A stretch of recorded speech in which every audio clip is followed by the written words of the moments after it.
L'ouverture de voies de communication pour le développement économique de la République démocratique du Congo a été invoquée ce lundi à Kinshasa lors du lancement de l'atelier de renforcement des capacités des ingénieurs congolais, organisé par l'autorité de coordination des transits et transports du corridor Nord, en collaboration avec l'AGEROUTE de la Côte d'Ivoire. La deuxième phase de l'encadrement fourni par l'AGEROUTE a pris 10 jours du 21 au 22 octobre 2024 à l'hôtel Béatrice. Comme invité d'honneur, le ministre d'État, ministre des Infrastructures et Travaux publics, Alexis Guizarro. Je pense que ma présence ici montre tout l'intérêt que j'accorde à la formation, au renforcement des capacités, parce qu'il faut dire les choses très clairement, que en cette matière, je pense que nous avons à apprendre des autres. À apprendre des autres, et je pense que c'est le professeur qui le soulignait tout à l'heure dans son mot, lorsqu'il évoquait l'état des infrastructures dans les pays d'Afrique. Nous n'allons pas nous comparer aux pays développés, mais je me compare ou je nous compare à nos pères africains. Effectivement, le mot révolte, le mot interpellation doivent être les maîtres mots qui vont nous animer pendant tout le temps de cet atelier. Parce qu'effectivement, lorsqu'on visite ces pays, la Côte d'Ivoire, qui est ici représentée, le Sénégal, le Kenya, et même plus près de nous, le Rwanda, ou d'autres pays, ça donne quand même des complexes. Ça donne des complexes de voir que notre pays, la République démocratique du Congo, est devenu comme un trou noir. Vous avez toutes les routes qui arrivent à nos frontières, et lorsqu'on entre en République démocratique du Congo, on entre dans un trou noir. Et pour vous donner un chiffre que je ne cesse de répéter ces derniers temps, à chaque fois que je suis devant les plus hautes autorités du pays en conseil de ministres, c'est que sur les 58 000 km que compte notre réseau d'intérêt général, sur à peu près, je ne vais pas parler de tout le réseau routier, mais je parle que du réseau d'intérêt général, notre taux d'asphaltage est d'à peu près 5%. Ce qui veut dire qu'en République démocratique du Congo, nous avons plus ou moins 3000 km de routes asphaltées, et je ne vais pas parler de l'État. Mais disons que nous avons à peu près 3000 km de routes asphaltées. Et quand on compare à la moyenne africaine subsaharienne, nous avons un des taux d'asphaltage les plus bas. La moyenne africaine est autour de 25 à 30%, et nous sommes à 5%. C'est pour dire en fait que quasiment après l'indépendance, presque rien n'a été investi dans ce secteur.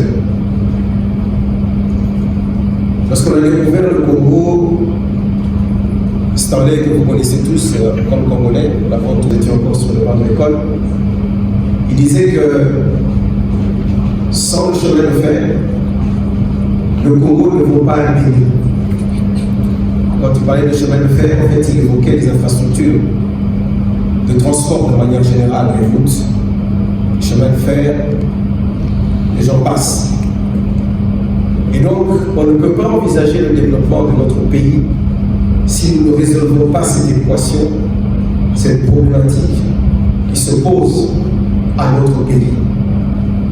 Des chiffres ont été cités ici sur l'impact et le gain que notre économie peut enregistrer à partir du moment où notre pays est connecté. Parce que c'est de ça qu'il s'agit. Aujourd'hui, vous allez en Côte d'Ivoire, vous pouvez atteindre n'importe quel point du pays par route. Par contre, dans notre pays, il est impossible d'atteindre les chefs-lieux des provinces par route. Donc je ne peux pas partir de Kinshasa, joindre Guéména, joindre Lubumbashi, joindre Kisangani. Encore que là, Kisangani, heureusement, nous avons le fleuve. Faut-il encore qu'il soit suffisamment drainé pour que soit réellement sans danger. C'est pour dire le défi qui est le nôtre en cette matière. Et la formation, le renforcement de capacités est une des réponses. Elle n'est certes pas la seule, mais c'est une des réponses que nous devons développer pour atteindre cet objectif. Monsieur les experts, félicitations pour cette formation et j'espère que vous saurez mettre à la disposition aussi des autres qui n'ont pas eu l'opportunité que vous avez reçue. Vous saurez mettre à la disposition des autres toute l'expérience, parce qu'au-delà de la formation, vous avez pu sillonner, je suppose, les routes de Côte d'Ivoire et que vous avez pu vous rendre compte de ce que les autres ont pu faire dans leur pays. Ce déficit. Le ministère des Infrastructures et des Travaux Publics que je pilote pour le moment a mis en place un programme quinquennal. Ce programme quinquennal vise la construction d'à peu près 12 000 km pour le quinquennat actuel de son Excellence M. Félix Antoine Tshisekedi, président de la République démocratique du Congo. Et l'objectif de ce target, 12 000 km, c'est en fait de pouvoir résorber ce déficit dont je parlais tout à l'heure. Pour atteindre cette moyenne d'asphaltage de la plupart des pays africains, c'est-à-dire entre 25 et 30%. Donc passer de 3 000 à plus ou moins 15 000.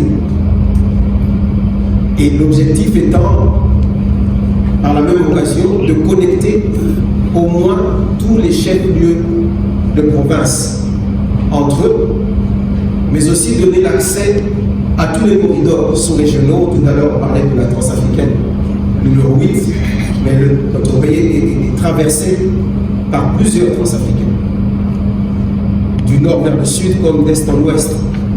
Et donc, nous devons aussi apporter une réponse à cette intégration africaine, à laquelle nous devons apporter notre contribution compte tenu de notre position géostratégique au cœur de l'Afrique. Cet atelier de renforcement des capacités permettra aux ingénieurs congolais de tirer beaucoup de renseignements utiles, la participation active des responsables des services et institutions étatiques à la matière, notamment l'Office des routes, l'Office des voiries et drainage, Agence congolaise de grands travaux, le Fonds national pour l'entretien routier. Un privilège, nous venons d'avoir une formation qui a été lancée par son Excellence Monsieur le ministre d'État et ministre en charge des infrastructures et travaux publics. Je veux dire que nous sommes l'autorité de coordination de transit et de transport du corridor nord. Et il y a de cela 3-4 mois, nous avons commencé par envoyer des ingénieurs congolais en formation en Côte d'Ivoire. Le constat est simple, les routes chez nous ne sont pas ce qu'on aurait souhaité une fois qu'on quitte les pays voisins pour entrer chez nous. C'est vraiment le jour et la nuit. Nous sommes dans un trou noir. Et nous avions essayé de voir au niveau du corridor nord quelle serait l'explication à ce genre de situation. Et parmi les réponses, après avoir creusé, nous sommes rendus compte qu'on avait besoin d'une formation des nôtres afin qu'ils soient en mesure de présenter des études qui soient dignes d'être financées par les partenaires au développement. Parce qu'il y a des exigences en matière de présentation d'études avant d'avoir des financements. Et donc, il faut arriver à mobiliser les fonds, mais également, il faut arriver à présenter des études dignes de soi. Et c'est pour cette raison que nous avions pris contact avec l'Agence de gestion des routes de la Côte d'Ivoire, qui a accepté de prendre en charge, de former 6 ingénieurs congolais, 3 de l'Office de route 2 de l'Office de voirie et drainage et 1 de la CEPCOR, qui est la cellule qui est en charge de la gestion des corridors de transport dans notre pays. Le corridor Nord, notre institution, a financé ces ingénieurs pour qu'ils puissent aller en Côte d'Ivoire et a payé le prix pour qu'ils soient encadrés dans ce pays. Et donc pendant 6 semaines, 1 mois et demi, ces ingénieurs ont été formés en termes de mobilisation de ressources, en termes de suivi, de production des études, de projets, mais également en termes de maintenance, de routes, de suivi et évaluation. Le corridor Nord a payé environ 200 000 $, tout frais compris, avec des charges qui étaient liées à leur formation à la Géroute, bien évidemment leur billet d'avion, leur séjour, ainsi de suite, pour que cette formation se passe. Et donc aujourd'hui, c'était la deuxième phase de cette formation. Après avoir envoyé 6 ingénieurs, nous avions besoin qu'une audience plus large soit couverte par les experts de la Géroute. C'est ce qui s'est passé aujourd'hui. Vous avez vu que nous avons les agences de route qui sont représentées, l'Office de route, l'OVD, la CGT, même le Bureau technique de contrôle, mais également la Corporation des ingénieurs en bâtiments et travaux publics et l'Institut national du bâtiment et des travaux publics qui produit ces ingénieurs qui travaillent sur les questions relatives aux routes dans notre pays. Et qu'espérez-vous après cette formation ? Après cette formation, nous espérons vraiment qu'il y ait un changement dans la manière de faire les études, mais également dans la manière de suivre le projet. Rappelez-vous, et je l'ai dit dans mon mot, les mêmes Chinois qui construisent les routes au Kenya, au Rwanda, en Ouganda, les construisent ici chez nous. Mais vous allez vous rendre compte que la durée de vie des routes au Kenya, elle est d'environ 25 ans, pendant que chez nous, c'est 1 année ou 6 mois. Et donc, nous attendons qu'il y ait du sérieux dans le contrôle et le contrôle de l'exécution des travaux, le suivi et l'évaluation de ce qui se fait. Et l'un des ingénieurs qui est parti en formation, à son retour, il m'a dit, professeur, écoutez, je suis révolté. J'ai vu maintenant comment les choses se font et quand je vais rentrer chez nous, peut-être que je ne serai pas compris parce que je serai rigoureux dans mon travail. Voilà le genre de réaction que nous attendons et nous voulons que la rigueur, le sérieux, la discipline puissent s'installer dans le travail ici chez nous. Merci. Le professeur Cédric Tshibangou, DG à l'Institut national du bâtiment et des travaux publics. Merci pour votre question. Vous devez savoir que l'INDTP, c'est la première école de formation d'ingénieurs dans le secteur des travaux publics, principalement aussi pour les routes. Aujourd'hui, il y a l'atelier sur le renforcement des capacités des ingénieurs congolais. Et moi, en tant que directeur général, je devais participer à cet atelier pour savoir en quoi consistait ce renforcement des capacités. Quelles sont les nouvelles données, quelles sont les innovations qui sont attendues dans le cadre du renforcement des capacités. Pour moi, c'est une opportunité d'amender la formation que nous donnons à nos jeunes Congolais afin que demain, qu'ils puissent déjà anticiper les besoins de terrain, le besoin de gestion, le besoin de conception sur la question routière. Donc aujourd'hui, il est question pour moi d'apprendre ou bien de pouvoir prendre connaissance de tout ce qu'il y a comme préoccupation qui nécessite de renforcer les capacités de nos ingénieurs congolais afin que je puisse anticiper cela dans les maquettes de formation, dans ce que nous donnons comme formation à nos ingénieurs. Merci. Merci. Oui, j'ai été invité comme beaucoup d'autres partenaires du pays pour venir expliquer ce que nous faisons dans le pays, dans le secteur du transport. L'occasion m'a été donnée de parler un peu des interventions de la Banque africaine de développement en RDC. Et comme je l'ai dit dans la salle, la Banque africaine de développement a été un partenaire stratégique de la RDC. Qui l'appuie dans plusieurs domaines, notamment celui de transport. Et actuellement, nous intervenons au pays à travers plusieurs projets, dont certains dans le secteur routier. Les routes ont été financées par la Banque africaine de développement, notamment entre Kinshasa et Bachamba. Nous faisons le travail de réhabilitation. On a bitumé la route qui forme Kenge. C'est les Mufimi. On a fait la route Lova-Chikapa, Lova et Chikapa-Kamusha. Actuellement, nous sommes sur les tronçons de Kabugoma et le tronçon Kananga jusqu'au Kabeya-Kabunga. Et la BAD finance aussi des projets dans le secteur aérien, notamment le projet PPSA2, qui a réhabilité les chaussées aéronautiques de la port de Kissamani, qui réhabilite en ce moment les chaussées aéronautiques de Moujimaï et de la port de Kim. En plus, la banque a financé l'acquisition des équipements de sécurité de l'organisation aérienne. Voilà grossièrement ce que j'ai évoqué avec mes collègues. On a parlé de la structure de nos projets,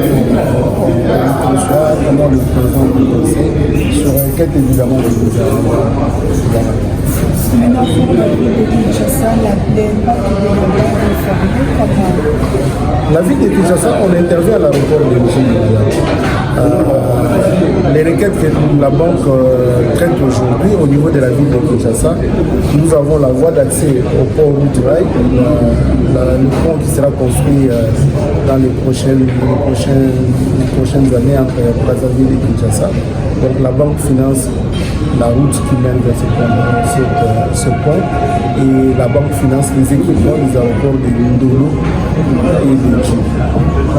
La banque n'est pas de centre à Kinshasa, c'est peut-être l'idée qu'on s'est fait, mais en réalité la banque. Et quel est le mot de projet passé à l'endroit des organisateurs de cette activité? C'était des échanges et on a bien échangé, je pense. Il y a des jeunes ingénieurs, il y a des experts des différents ministères qui ont été avec nous aussi et ça s'est bien passé. Pour moi, en tout cas, je pense que les échanges et les perspectives sont très très bonnes. Vous avez bien dit, c'est un séminaire de renforcement des capacités. C'est-à-dire nos amis de l'Algéroute. L'Algéroute reçoit ses refus de route de Côte d'Ivoire. Et nos amis, ils sont un peu avancés au niveau de la technologie, au niveau de la conception.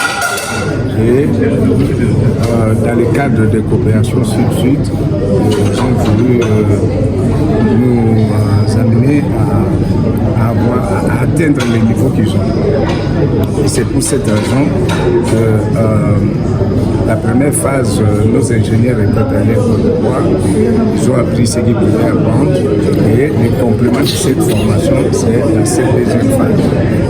Et comme contribution au niveau du pays, vous savez que nous avons un problème d'infrastructure. Au niveau du réseau routier, nous avons un réseau qui est plus vaste en Afrique centrale. Et dans ces réseaux là-bas, il faut l'expertise. L'expertise avec la nouvelle technologie et c'est ce que nos ingénieurs viennent d'acquérir. Et ça va nous permettre au niveau de la conception, au niveau de la construction, au niveau de l'entretien ou réhabilitation des routes, que nous soyons au standard international. Et c'est à cause de ça que nous sommes vraiment satisfaits de cette formation-là. Et nous allons persuader la hiérarchie pour que nous puissions mettre en pratique cette connaissance. Et qu'est-ce que vous pouvez recommander au gouvernement congolais?